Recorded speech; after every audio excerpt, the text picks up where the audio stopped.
Hello friends, welcome my YouTube channel. मैं संपत सिंह। आज आपके लिए जो टॉपिक लेके आया हूँ वो है हमारा पृष्ठ तनाव, सरफेस टेंशन। तो आज हम पढ़ेंगे सरफेस टेंशन के बारे में, पृष्ठ तनाव के बारे में। अभी पृष्ठ तनाव क्या है? पृष्ठ और तनाव, सरफेस, जैसे कोई जल की जो सतह होती है, जैसे मान लो ये मेरा कोई जल है और ये जल की क्या है, सतह है, क्या है, उसकी पृष्ठ है। तो ये हो गया उसका पृष्ठ, यानी उसका क्या हो गया, ये सरफेस हो गया। तो यहाँ क्या है, टेंशन है, एक तनाव है। तनाव का मतलब खिंचाव है। तो इस तनाव या ये खिंचाव, ये क्या है, कैसे होता है, इसके बारे में आज हम जानेंगे। तो पृष्ठ तनाव को जानने से पहले हमको जानना पड़ेगा, दो प्रकार के बल होते हैं। एक तो होता है ससंजक बल और एक होता है असंजक बल। तो एक तो होता है ससंजक बल और एक होता है असंजक बल। इनके बारे में ज़्यादा चर्चा नहीं करेंगे, हम सीधी सी बात करेंगे। ससंजक बल का मतलब होता है एक ही पदार्थ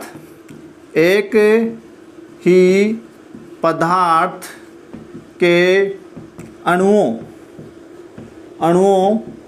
के मध्य लगने वाला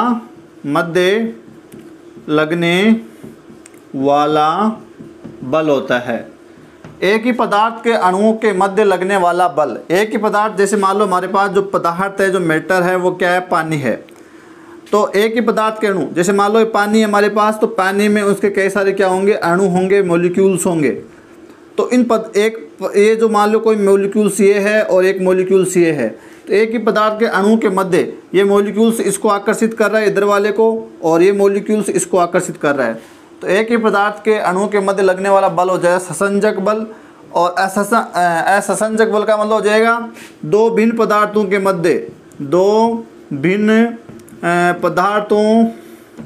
के अणुओं के मध्य लगने वाला बल। जैसे इसी बल के कारण जल है, जो हमारा जल है, पानी है, वो किसी सतह को, किसी प्रकार का जो अन्य कोई सतह है, उसको क्या कर पाता है, गीला कर पाता है, यानी उसको भिगा पाता है, इसको भिगोता है। कैसे? जैसे मान लो हमारा ये कांच है, कांच का गिलास है, उसमें हमने क्या डाल रखा है, पानी डाल रखा है। तो एक पदार्थ तो हो गया हमारा, मॉलिक्यूल्स क्या हो गया, पानी हो गया, पदार्थ मैटर, उसके मॉलिक्यूल्स हो गए। और दूसरा पदार्थ मान लो हमारा क्या हो गया, कांच हो गया। तो यहाँ होंगे कांच के मॉलिक्यूल्स और यहाँ है हमारे पानी के मॉलिक्यूल्स। तो इनके मध्य जो आकर्षण बल है वो कौन सा है, असंजक बल है। और इसी बल के कारण ये कांच की जो सतह है वो पानी से भीग रही है, गीली हो रही है। तो इसी बल के कारण पानी किसी सतह को क्या कर सकता है, गीला कर सकता है, भिगा सकता है। अब हम इसके बाद में इसी के ससंजक बल के आधार पर हम समझने वाले हैं सरफेस टेंशन। अब ये सरफेस टेंशन यानी पृष्ठ तनाव क्या है? साधारण सी बात है, वो ज़्यादा टिपिकल नहीं है। देखो हमारे पास ये कोई पात्र है और इस पात्र में हमने यहाँ क्या डाल रखा है, मान लो पानी डाल रखा है। तो इस पात्र में ये हमारा क्या है, मान लो पानी है। और ये पानी एक पदार्थ है हमारा, कहने का मतलब इसको बड़ा करके पानी के जो ये क्या है, इसके मॉलिक्यूल्स है, ये पानी के क्या है, इसके अंदर ये पानी के मॉलिक्यूल्स है, पानी के अणु है। इस प्रकार इनको आप सभी को क्या समझो, पानी के अणु समझो। अब हमको क्या समझना है, पृष्ठ तनाव। अब पानी के द्रव्य के अंदर हम देखें तो द्रव्य के अंदर ये मान लो ये द्रव्य है और द्रव्य के ये इसको मैं ले लेता हूँ, द्रव्य का अंदर का ये भाग है मान लो, और ये मान लो इसके चारों ओर कुछ मॉलिक्यूल्स बना देता हूँ मैं, ये चार मान लो हमारे पास मॉलिक्यूल्स है। तो द्रव्य के अंदर मैं बात करूँ तो ये जो मॉलिक्यूल्स है अणु आप जल का जो मॉलिक्यूल्स है वो अपने पड़ोसी, जो ये भी पड़ोसी, ये इसका पड़ोसी, ये जो अणु है, मैं आपको थोड़ा सा कम संख्या में दिखा रहा हूँ ताकि आपको समझ में आए। बहुत सारे मॉलिक्यूल्स होते हैं इसमें। तो ये जो पास का ये जो मॉलिक्यूल्स है जल का, वो अपने पड़ोसी जो अणु होते हैं, मॉलिक्यूल्स होते हैं, उससे वो क्या होता है, आकर्षित होता है। यानी ये क्यों होता है, क्योंकि उनके मध्य क्या पाया जाता है, ससंजक बल पाया जाता है। इसीलिए मैंने आपको बताया ससंजक बल कि द्रव्य के अंदर ससंजक बल के कारण जो कोई भी जल का आपका जो मॉलिक्यूल्स है वो अपने पड़ोसी जो मॉलिक्यूल्स है, जो अणु है, उससे वो क्या होता है, आकर्षित होता है इस बल के कारण। क्योंकि एक ही पदार्थ के अणु है, मॉलिक्यूल्स है, तो वो एक दूसरे को क्या करेंगे, आकर्षित करेंगे इस बल के कारण। तो यहाँ लगने वाला बल ससंजक हो जाएगा। तो ये जो मॉलिक्यूल्स है द्रव्य के अंदर, वो ससंजक बल के कारण अपने जो ये पड़ोसी, इसके जो पड़ोसी ये मॉलिक्यूल्स है उसको क्या करेंगे, आकर्षित करेंगे। ये इसको आकर्षित कर रहा है इधर, ये इसको इधर आकर्षित कर रहा है, ये इसको इधर आकर्षित कर रहा है, ये इसको इधर आकर्षित कर रहा है। तो एक निश्चित दिशा में लगने वाला परिमाणी जो बल है, टोटल जो बल है वो क्या हो जाएगा, शून्य हो जाएगा। क्योंकि किसी भी दिशा में जो एक निश्चित दिशा में लगने वाला जो परिणामी जो बल है वो क्या हो गया, शून्य हो गया। क्यों? क्योंकि जितना बल इधर लग रहा है उधर इतना लग रहा है, तो वो एक दूसरे को बैलेंस कर रहे हैं। जितना ऊपर लग रहा है उतना नीचे लग रहा है, तो एक दूसरे को नेगलेक्ट कर रहे हैं, बैलेंस कर रहे हैं। इसलिए एक दिशा में लगने वाला जो परिणामी बल है वो कितना हो गया, शून्य।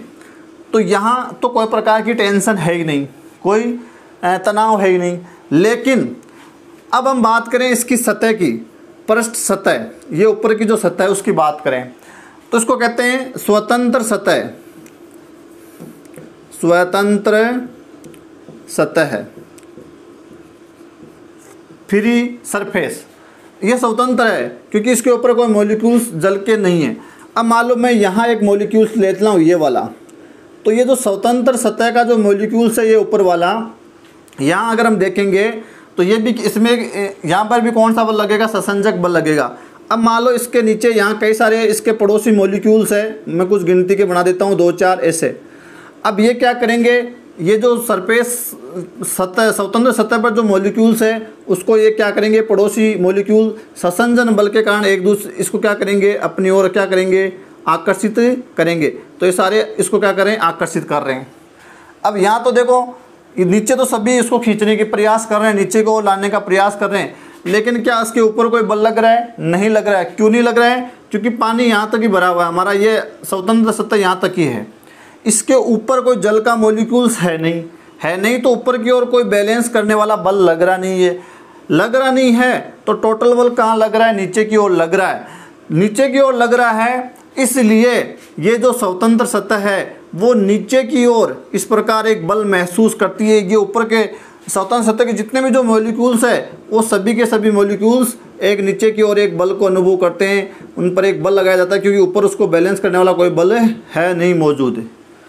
इसलिए ऊपर का जो स्वतंत्र सतह होती है, फ्री सरफेस होती है, वो एकदम तनित झिल्ली की तरह होती है। जिस प्रकार एक झिल्ली तनी होती है उस प्रकार ये तनी हुई होती है, एकदम खिंच जाती है, क्योंकि नीचे उसको कोई बल खींच रहा है, ऊपर उसको बैलेंस करने वाला कोई है नहीं। तो वो एक इलास्टिक झिल्ली की तरह एकदम तनी हुई रहती है, और उस तनी हुई स्थिति को हम क्या कहते हैं, तनाव कहते हैं। तो जल की स्वतंत्र जो सतह होती है हमेशा किस स्थिति में रहती है, तनाव की स्थिति में रहती है। तो ये पृष्ठ पर लग रहा है, पृष्ठ यानी इसकी स्वतंत्र जो सतह है बाहरी, उसमें एक तनाव आ गया, खिंचाव आ गया है, उसी को हम क्या कहते हैं, पृष्ठ तनाव कहते हैं। तो पृष्ठ तनाव हमेशा स्वतंत्र सतह पर लगता है, और ये हमेशा ही जो स्वतंत्र सतह है वो तनाव की स्थिति में होती है। और इस हालात में वो क्या करती है, अपने को सिकोड़ने की कोशिश करती है, अपने को, अपने जो मॉलिक्यूल्स होते हैं उनको पास खींचने की कोशिश करती है, अपने आप को सिकोड़ने की कोशिश करती है। तो यहाँ के जितने भी जो मॉलिक्यूल्स है या जो इसकी स्वतंत्र सतह होती है उसमें एक प्रवृत्ति पाई जाती है, और वो प्रवृत्ति क्या है, कम क्षेत्रफल ग्रहण करने की। तो स्वतंत्र सतह में एक प्रवृत्ति पाई जाती है, उसमें एक प्रवृत्ति आ जाती है कि वो चाहती है कि मेरा क्षेत्रफल क्या हो, कम से कम हो। तो ये कम से कम क्षेत्रफल धारण करने की कोशिश करती है, अपने आप को सिकोड़ने की इसमें प्रवृत्ति पाई जाती है, सिकोड़ती भी, अपने आप का क्षेत्रफल को कम भी करती है। इसीलिए जो आपकी वर्षा की जो बूंदें होती है, वर्षा की जो बूंदें होती है वो क्या हो जाती है, गोल हो जाती है।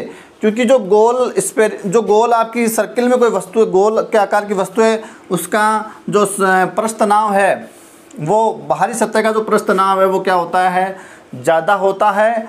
और ये जो आयताकार वगैरह जो वस्तुएं होती हैं उसकी स्वतंत्र सतह का जो पृष्ठ तनाव है यहाँ क्या होता है, कम होता है।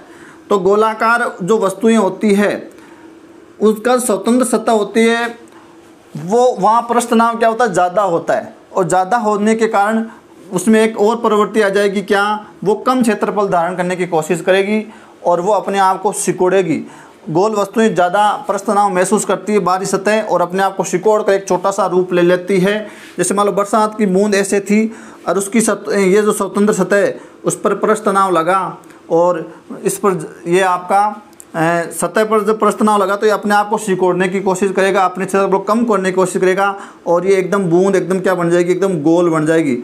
तो इस प्रकार जो वर्षा की बूंदें उस पृष्ठ तनाव के कारण ही क्या बन जाती है, गोल बन जाती है। चाहे पारे की बूंद हो चाहे वर्षा की बूंद हो, वो अपने आप को आकार को क्या कर लेती है, गोल कर लेती है। अब तो यहाँ इसकी सतह पर क्या है, पृष्ठ तनाव ज़्यादा है, ये एक झिल्ली की तरह तन गया है, खींच गया है। इस नीचे वाले बल को बल लगने का ऊपर कोई बल लग रहा नहीं है। इसीलिए हम कई बार क्या करते हैं, जैसे मान लो कोई छोटी हल्की पिन है आपके पास, ऑल पिन है या सुई है, उसको आप रख देते हैं तो ये झिल्ली ऊपर की तरह झिल्ली एकदम खींची हुई है, तनी हुई है।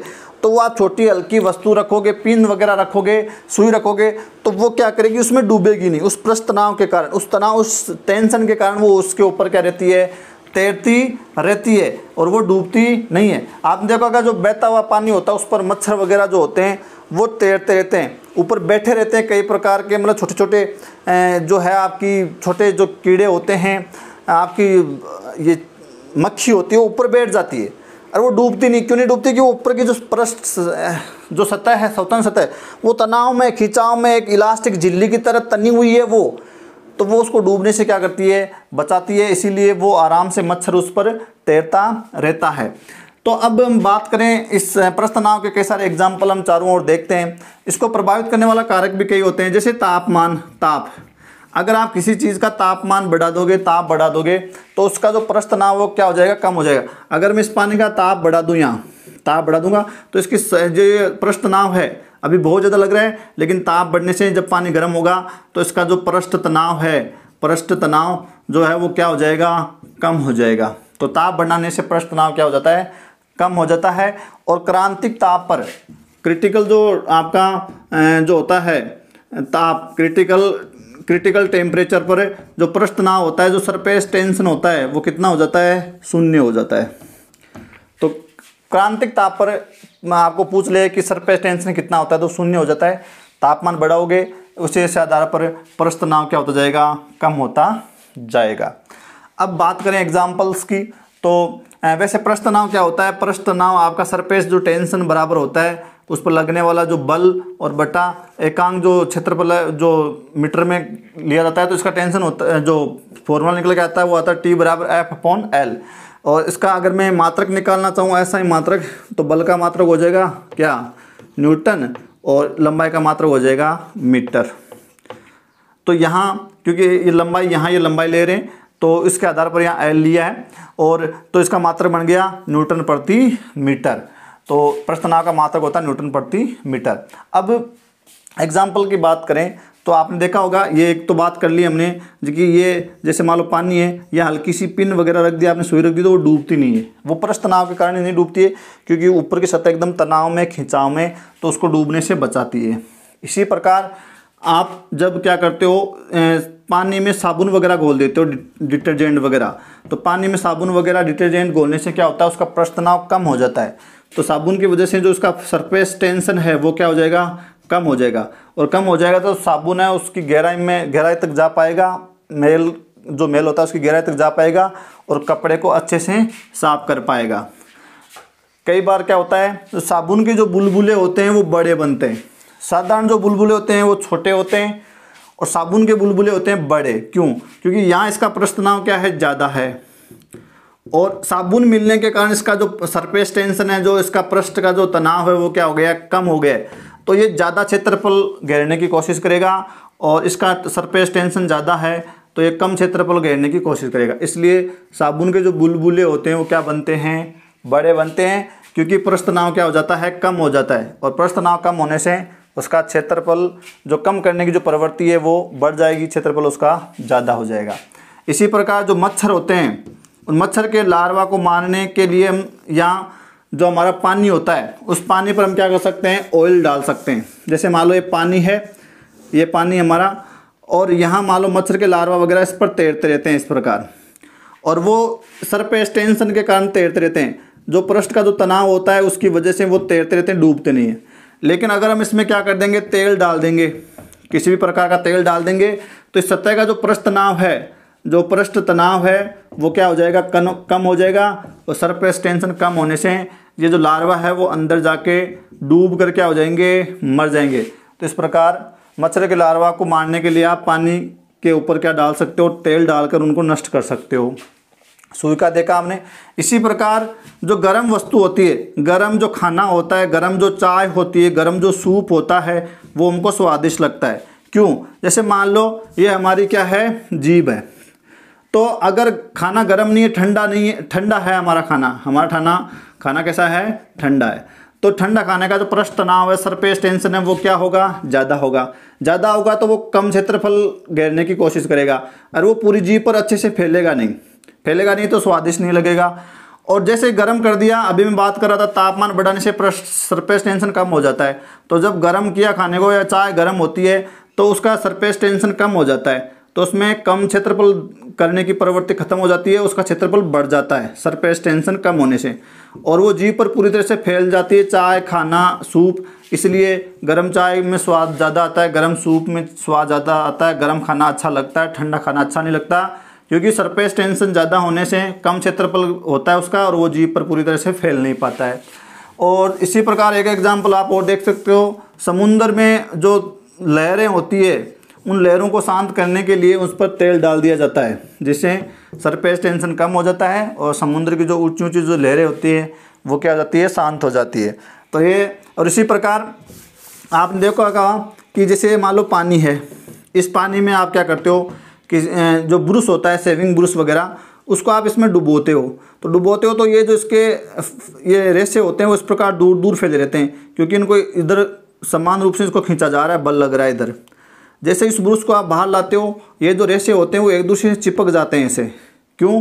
क्योंकि यहाँ इसका सरफेस टेंशन क्या हो गया, कम हो गया बाहर आते।